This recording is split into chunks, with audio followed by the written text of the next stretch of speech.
ჩვენ ამ კონკრეტულ ვიდეოში განვიხილავთ ლილითს. რამდენად საშიშია ლილითი, ზოგადად რას წარმოადგენს ლილითი და რატომ აქვს ესეთი საშიში იმიჯი ზოგადად ასტროლოგიაში. ეს უფრო რა თქმა უნდა ბულვარულ ასტროლოგიაში განვიხილავთ ჩვენ პროფესიონალურსაც, კონკრეტულად რეალურად რას აღნიშნავს ეს ლილითი. დავიწყოთ იქიდან, რომ ლილითი არ არის მისი რეალური სახელწოდება, ასტროლოგიაში ეს არ არის სწორი ტერმინი. შესაბამისად, პროფესიონალური ასტროლოგები ან ასტროლოგები ან ზოგადად ასტრომოყვარულები, რომლებსაც უფრო აინტერესებთ პროფესიონალური მიმართულება, ხმარობენ ტერმინს შავი მთვარე. ეს არის იმის გამო, რომ ეს არის მთვარის კონკრეტული ასტრონომიურად გამოთვლადი წერტილი მთვარის ორბიტაზე. ამიტომაც ეს არის შავი მთვარე, არსებობს თეთრი მთვარეც. და ლილითი ზოგადად თვითონ ტერმინი ეს არის სულ სხვა ობიექტი, ეს არის ასტრონომიული ობიექტი და ასტროლოგიასთან არანაირი კავშირი არ აქვს, ჩვენ არ ვიყენებთ რეალურ ლილითს ასტროლოგიაში. შესაბამისად, ჩვენ ამ ლილითს ვიყენებთ ესე ვთქვათ უფრო როგორც ვთქვათ, რომ მარტივად აღნიშნოთ კონკრეტულად ეს შავი მთვარე. იმიტომ რომ თვითონ ტერმინის შავი მთვარის გამოყენება პრაქტიკაში ცოტათი მოუხერხებელია. ლილითი უფრო მარტივი არის სათქმელად, ამიტომაც უფრო მარტივად გასაგები რომ იყოს იგივენაირად გამოვიყენებ ამ ტერმინს ლილითს. რას წარმოადგენს ლილითი? უკვე ვთქვით, რომ ეს არის ფიქტიური წერტილი, შესაბამისად ამ ობიექტს არ აქვს ფიზიკური სხეული, რაც იმას ნიშნავს, რომ იერარქიულად უფრო დაბალ დონეზე არის. ანუ გაითვალისწინება უფრო ნაკლებად, ვიდრე გაითვალისწინება პლანეტები. ანუ პლანეტების გავლენა უფრო მაღალია იერარქიულად და უფრო მნიშვნელოვანია ვიდრე ლილითის. რადგან ლილითი არის ფიქტიური წერტილი. ეს არის კონკრეტული გამოთვლადი წერტილი რუკაზე. შემდეგ კონკრეტულად რას წარმოადგენს ლილითი? ნატალურ რუკაში ლილითის ახსნა არის ესეთი, რომ ლილითი არის ძლიერი სურვილი. რაიმის კეთების, რაიმის მიღების, ანუ ძლიერი სურვილი, რაიმესი, რისი კონტროლით არის რთული, შეუძლებელი ლამის, იმიტომ რომ ლილითს შემდეგაც ვიტყვით ჩვენ ამ თემას, რამდენად ფართო არეალი აქვს ზეგავლენის, ესე ვთქვათ. ანუ ლილითი არის ძლიერი სურვილი, მაგალითისთვის შეგვიძლია ვთქვათ, თუნდაც ლილითის ასტორში, რომელიც ყველაზე მარტივია, თუ ასე ყველა მიცის, იქიდან გამომდინარე, რომ ლილითის ასტორში იღებს ასტორის თვისებებს და შესაბამისად აქვს ძალიან ძლიერი სურვილი ბალანსის პოვნის ამ ცხოვრებაში. შესაბამისად ხშირი იქნება ამ ადამიანის ხასიათში ყოფმანი, იმიტომ რომ ლილითი ძალიან ითხოვს უკონტროლო დონეზე, ეს არის სურვილი უკონტროლო, არ ექვემდებარება კონტროლს, ეს არის უბრალოდ სურვილი, რომელსაც არ იცი რა გაუკეთო და გააქვს ძალიან ძლიერი სურვილი ამის რეალიზაციის. შესაბამისად ძალიან დიდი სურვილი აქვს ამ ადამიანს, თუ ლილითი ყავს ასტორში, რომ დაიცვას ბალანსი, მაქსიმალურად ყველასთან კარგად იყოს, მაქსიმალურად ბალანსირებული რომ იყოს მისი ცხოვრება. ასევე ასტორი იძლევა ურთიერთობებში ყოფნის ძლიერ სურვილს და ლილითის ასტორში, როდესაც აქვს ადამიანს, ამ ადამიანს აქვს ძალიან დიდი სურვილი იყოს ურთიერთობებში და ამ ძალიან დიდმა სურვილმა შესაძლოა გადაფაროს საღი აზრი. და შესაძლოა ამ ადამიანისთვის შემდეგ უკვე სულ ერთი იყოს, ვისთან იქნება მთავარია იყოს ურთიერთობაში. ესეთ ძლიერ სურვილს იძლევა ლილითი და ამიტომაც არის ითვლება, რომ ეს არის ნეგატიური გავლენის ობიექტი, იქიდან გამომდინარე, რომ მისი ამ სურვილის კონტროლი არის რთული. რთული არ ნიშნავს შეუძლებელს, ანუ თეორიაში შესაძლებელია, ამაზე მუშაობა შესაძლებელია დადებითად გამოყენებაც, ამას უკვე შემდეგში ვიტყვით, მიუყვეთ ესე თემის მიხედვით. ვთქვით, რას წარმოადგენს ხასიათში ლილითი. ეს არის ძალიან ძლიერი სურვილი რაიმის კეთების, რაიმის მიღების, რომელიც არის უკონტროლო და ამის გამო არის გამოიწვევს საფრთხეს, ანუ იწვევს საფრთხეს იმის გამო, რომ უკონტროლო სურვილი ემოციურად მაღალი ესეთი მძაფრი მდგომარეობა ადამიანის ბინდავს გონებას და შესაბამისად მისი ქცევები შესაძლოა იყოს უკვე არარაციონალური და შესაძლოა გამოიწვიოს საფრთხე. საფრთხე შესაძლოა იყოს ნებისმიერი სახის, ეს არ არის აუცილებელი იყოს ფიზიკური, ეს იქნება მორალური სტრესი და ასე შემდეგ. რას იწვევს ზოგადად ლილითი პროგნოზში, ანუ როგორ გამოიყენება ეს ობიექტი პროგნოსტიკაში. ლილითი ზოგადად ასტროლოგიურ რუკაში ყოველთვის ითვლება, სადაც არ უნდა იდგეს მერვე სახლის ელემენტად. მე ხმა ცოტა გაციებული ვარ, არ მომაქციოთ ყურადღება, თუ ცოტა დაგუბებული ხმა იქნება. ალბათ. მოკლედ, ლილითი არის მერვე სახლის ელემენტი, სადაც არ უნდა იდგეს. შესაბამისად, იმის გამო, რომ საფრთხის გამომწვევია ესეთი ემოციური რაიმის ძლიერი სურვილი, არის მერვე სახლის ელემენტი. შესაბამისად, მერვე სახლი არის საფრთხე, სიკვდილი და შესაბამისად ნებისმიერი ნეგატიური მერვე სახლის თემა, იგივენაირად, ანუ არის ლილითს წარმოდგენილი არის, ანუ როგორც მერვე სახლის ელემენტი. ამიტომაც პროგნოზში, ნებისმიერ პროგნოზში თუ სადმე არის ლილითი გარეული, ავტომატურად ზრდის საფრთხის დონეს. ძლიერი სურვილის ხარჯზე. შესაბამისად, სადაც არის მერვე სახლი, სადაც განიხილება პროგნოსტიკაში საფრთხე, ნებისმიერი სახის, ყველგან იგივე დონეზე, როგორც არის მერვე სახლი, იგივე დონეზე განიხილება როგორც მერვე სახლის ელემენტი, ლილიტი, ყველგან მიუხედავად იმისა, სად იდგება, რომელ ნიშანში იდგება, არ აქვს მნიშვნელობა. ამიტომაც არის, რომ ლილიტი წარმოადგენს საფრთხეს და ხშირ შემთხვევაში თვლიან, რომ აი ლილიტი რაღაც ნეგატიური ასპექტი ლილიტის რუკაში ან ტრანზიტებში ლილიტის ნეგატიური ასპექტი, ტრანზიტებში ლილიტის მდებარეობა გადასვლა კონკრეტულ სახლში ზრდის კონკრეტულ საფრთხეს. თუმცა ყველა მიცის ნატალურ ასტროლოგიაში, პროფესიონალურ ასტროლოგიაში, რომ ჩვენ ასტროლოგიაში, ყველა ასტროლოგიურ სკოლაში, ნებისმიერში, სადაც არ უნდა იყოს ყველგან, ყველა აღიარებს 3 მინიშნების წესს. იმისთვის რომ მოვლენა მოხდეს, საჭირო არის 3 მინიშნება. ერთი მარტო ის, რომ ლილიტი სადღაც შევიდა და აქვს ნეგატიური ასპექტი, არაფერს არ ნიშნავს. მოვლენას არ მოიტანს, მხოლოდ ლილიტის არ მდებარეობა, მით უმეტეს მდებარეობა არ მოიტანს, იმიტომ მდებარეობა არ არის ასპექტი.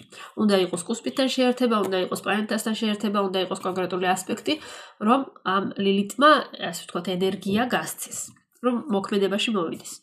შესაბამისად, მხოლოდ გოვა, თუ არ აქვს არანაირი ასპექტი, არაფერს არ მოიტანს. რომ გქონდეს ასპექტი, ერთი ასპექტი არაფერს არ მოიტანს. შესაბამისად, ჩვენ როდესაც ვაანალიზებთ რუკას, ამიტომაც ვამბობთ ყოველთვის, რომ რუკა ანალიზდება ერთიანობაში, იქიდან გამომდინარე, რომ ჩვენ გვჭირდება თითოეული მოვლენის პროგნოზისთვის 3 მინიშნება. ერთი მინიშნება არაფერს არ ნიშნავს. თუმცა როგორც ესეთი ცალკე ითვლება, რა თქმა უნდა, ერთი მინიშნება ლილიტის ნეგატიური ასპექტით უკვე იქნება. ვეძებთ სულ 3-ს. შემდეგ განვიხილოთ, რას წარმოადგენს ლილიტი კარმულ ასტროლოგიაში, პროგნოსტიკაში უკვე ვთქვით.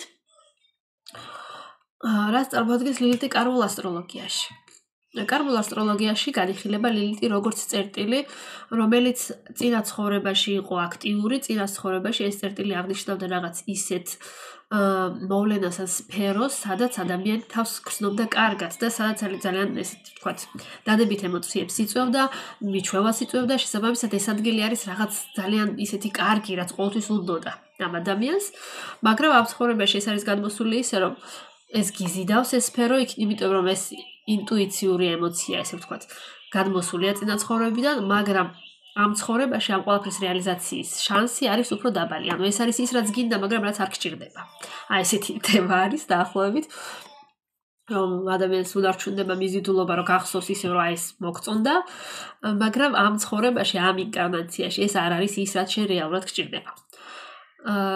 შესაბამისად, კარმულ ასტროლოგიაში ეს ლილიტის მდებარეობა კარმულად ინტერპრეტირდება, ანუ რაღაც კონკრეტული კარმული დანიშნულება აქვს. ეს უკვე უფრო დეტალურად, რა თქმა უნდა, კარმულ ასტროლოგიაში, როდესაც რუკა გაანალიზდება კარმული მიმართულებით, იქ უკვე იქნება კონკრეტული, რა თქმა უნდა, უფრო ვრცელი ანალიზი. ეხლა აქ, რა თქმა უნდა, ზოგადად რუკიდან, რადგან რუკა არ გვაქვს კონკრეტული, აი ესე ზოგადად განვიხილავთ, რაც შეიძლება ნიშნავდეს. ეს ყველაფერი ერთმანეთს უკავშირდება, რა თქმა უნდა, ახლანდელი ძლიერი სურვილი, ლილიტი იწვევს ძლიერ სურვილს რაღაცის, იმიტომ რომ წინა ცხოვრებაში ეს გქონდა ეს ყველაფერი, რაც ეხლაც გინდა, მაგრამ ამ ცხოვრებაში ეს არის უკვე ლილიტის კარმული ეს მდებარეობა, რომ ეს გქონდა, კარგი იყო, მაგრამ უკვე მორჩა. ანუ ამ ცხოვრებაში ამის რეალიზაცია არ ხდება. შემდეგი ჩვენ გვაქვს ჩვენ გვაინტერესებს ლილიტის გავლენის სფერო. უნდა განვიხილოთ, რამდენად ზოგადად ძლიერია რუკაში ლილიტი. მიუხედავად იმისა, რომ არის ესე ვთქვათ, მინორული ობიექტი, იმის გამო რომ არის კონკრეტული ფიქტიური წერტილი და არ არის რეალური პლანეტა, შესაბამისად, მისი გავლენა არ არის ისეთი მაღალი, როგორც არის პლანეტების. რეალურად ურანი, სატურნი, მარსი უფრო ძლიერია და უფრო ავია, იმიტომ რომ არიან კონკრეტული პლანეტები, ვიდრე ლილიტი, იმიტომ რომ ლილიტი არის ფიქტიური წერტილი. მხოლოდ სურვილს იძლევა.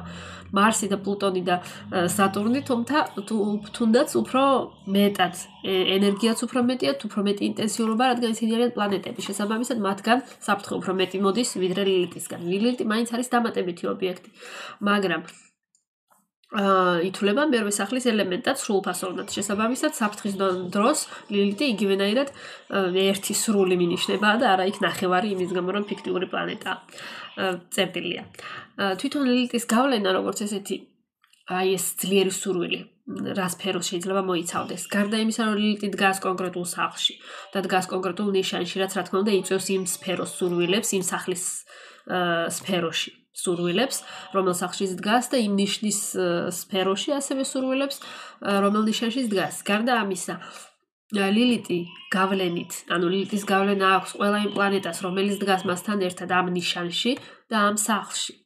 ანუ თუ იქ დგას სხვა პლანეტები, ლილიტის გავლენა ვრცელდება ამ პლანეტებზეც. ანუ მოიცავს, ესე ვთქვათ, ამ პლანეტებსაც უკვე ექნებათ იგივე სახის სურვილები, ძლიერი, რაც აქვს ლილიტსაც. ესე ლილიტის გავლენა უფრო მეტად ფართოა, ესე ვთქვათ, როგორც ვიდრე ნებისმიერი სხვა პლანეტების თუნდაც.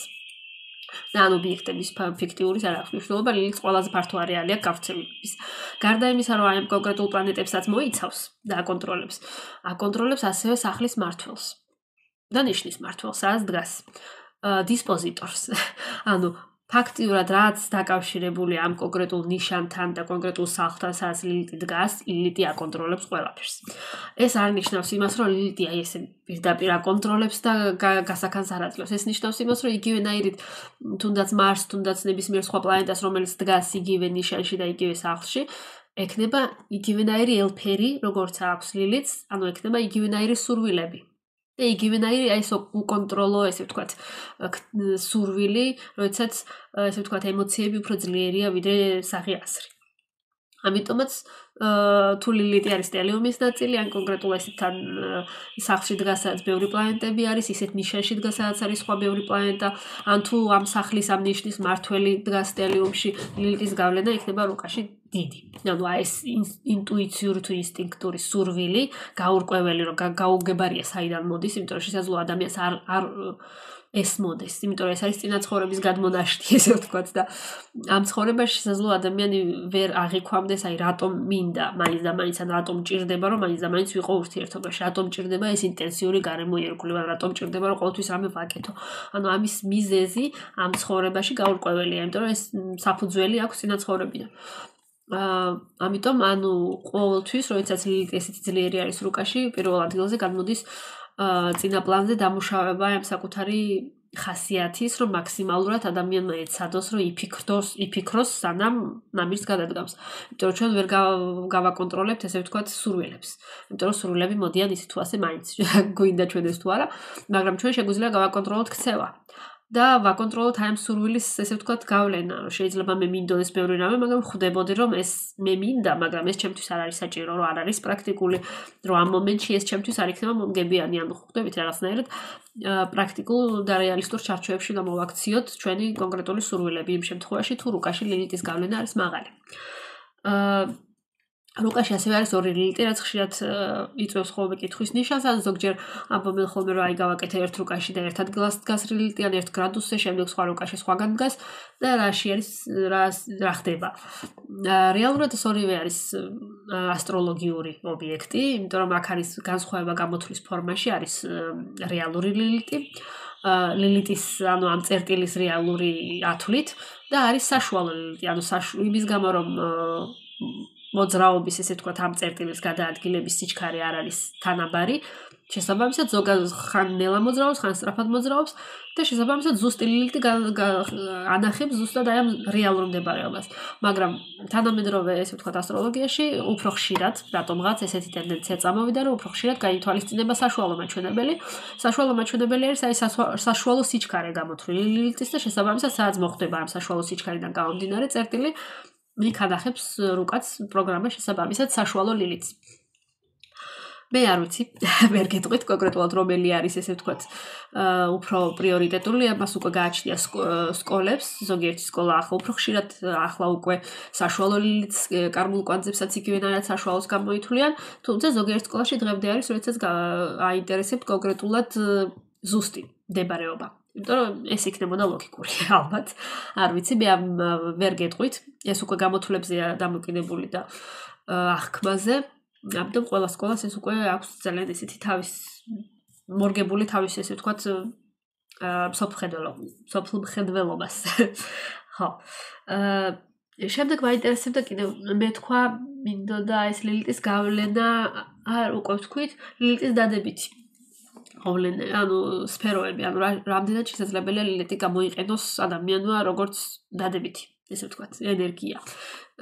ეს ყველაფერი უკვე დამოკიდებულია რუკაზე, დამოკიდებულია ასპექტზე. თუ ლილიტი რუკაში არის დადებითად ასპექტირებული, ადამიანს აქვს შანსი, რომ მისი ეს ძლიერი სურვილი გამოიყენოს დადებითად.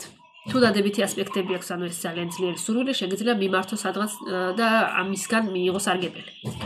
შესაბამისად ეს იქნება თუნდაც, როდესაც გაქვს ძალიან ძლიერი სურვილი გამდიდრების, ძალიან დიდი სურვილი ურთიერთობაში ყოფნის, შეგიძლია მაგალითად პარტნიორული საქმიანი ურთიერთობები აწარმოოთ, თუ რა თქმა უნდა, რუკა ამის საშუალებას გაძლევს. ეს ცალკე პროფესიებზეც არის დამოკიდებული. ანუ კონკრეტულ უნარებსაც იძლევა, რაღაც მხრივ ხელს გიწყობს კონკრეტულ საქმიანობაში ლილითი თუ ასპექტები აქვს დადებითი. ანუ ყოველთვის ნებისმიერი პლანეტის ობიექტის გავლენა რუკაზე, რაც არ უნდა დესტრუქციული იყოს მდებარეობის მიხედვით, რეალიზაცია აქვს ყოველთვის ასპექტებიდან გამომდინარე. შესაბამისად, თუ დადებითი ასპექტია, რეალიზაცია იქნება დადებითი. თუ ნეგატიური ასპექტია, რეალიზაცია იქნება ნეგატიური.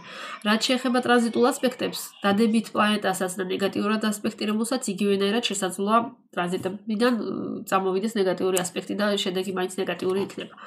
შესაბამისად, ჩვენ ნატალურ რუკაში განვიხილავთ პოტენციურ შესაძლებლობებს და პოტენციურ რისკებს. ეს არ ნიშნავს იმას, რომ თუ ლილითი დადებითია, არასდროს ნეგატივი არ მოხდება. იმიტომ რომ ნატალური რუკა არის შანსები და რისკები, ჩვენ აქ ვსვამავთ პროცენტულობას.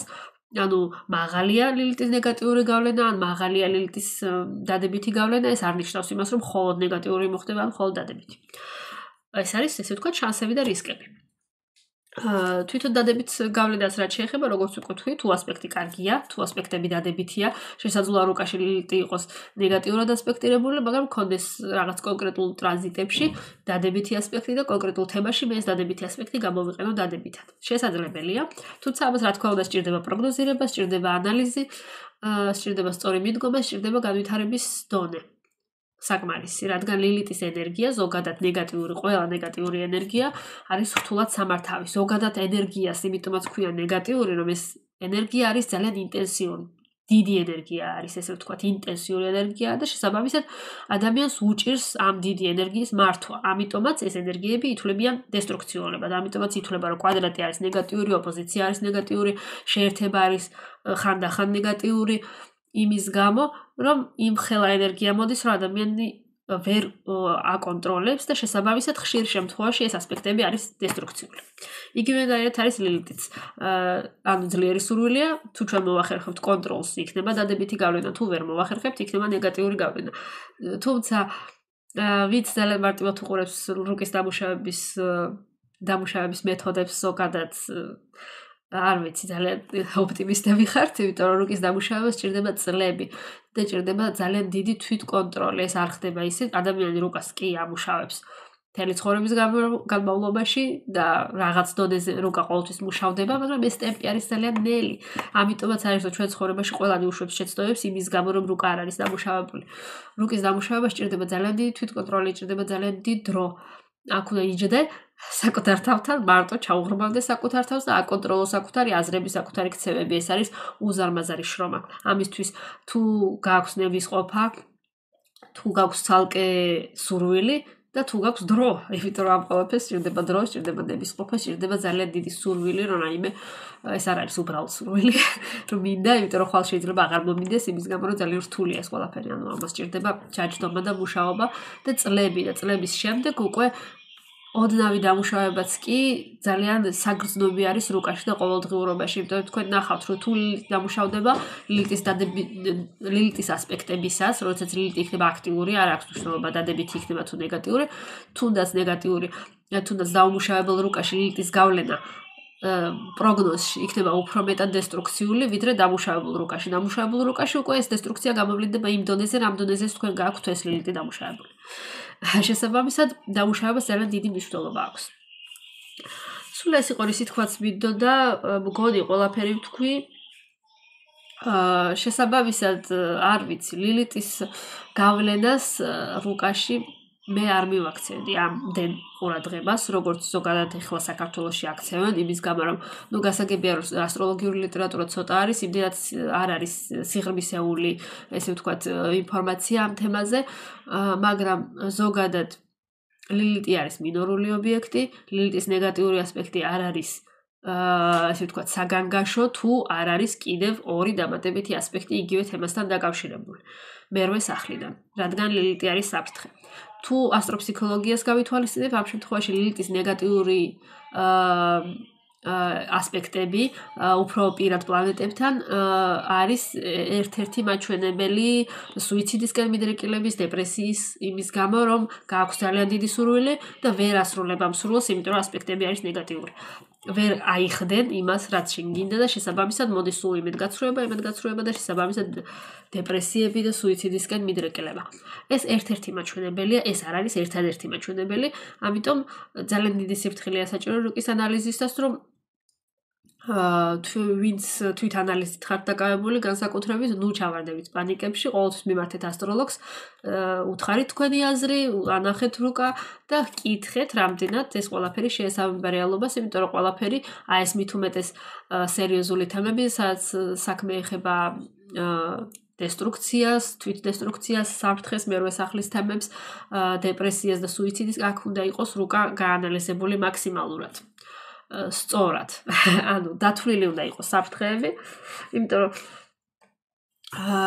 თუ რუკაში არის პირველი სახლი ძლიერი, თუ ესე ვთქვათ ექსტრავერტულია რუკა, თუ დადებითი პლანეტები დგანან კუთხის სახლებში, ამ შემთხვევაში ლილიტის ნეგატიური ასპექტი გლობალურს, ფატალურს ვერაფერს ვერ მოიტანს.